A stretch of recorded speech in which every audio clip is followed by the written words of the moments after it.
ഇവിടെ ഒരു അനിയന് ഇങ്ങനെ തേങ്ങിക്കരയാണ്. വിഷമം കൊണ്ട് അപസ്മാരം പോലും വരുന്നൊരു സാഹചര്യമുള്ളത്.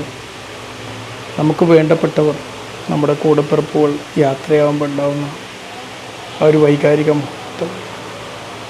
എങ്കിലും ഇത്തരം സമയങ്ങളിലൊക്കെ നമ്മൾ പിടിച്ചു നിന്നേ പറ്റുള്ളൂ. കാരണം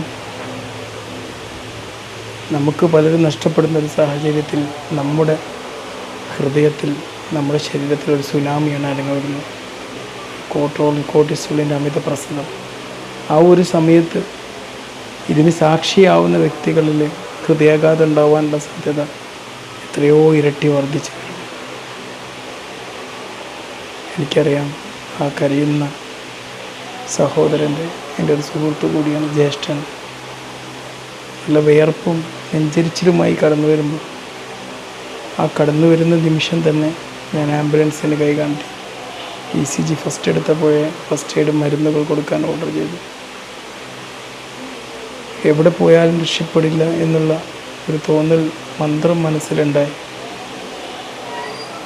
പെട്ടെന്ന് ആംബുലൻസ് വിളിച്ച് ഈ അടുത്ത് ഏറ്റവും സൗകര്യമുള്ള ഒരു ഹോസ്പിറ്റലിലേക്ക് റെഫർ ചെയ്തു.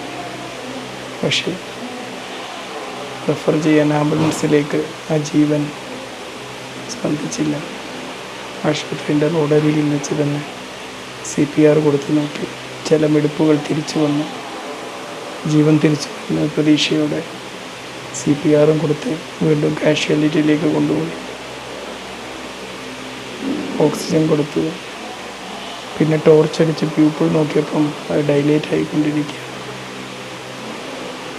മരണത്തിൻ്റെ വാതിൽ തുറന്നു.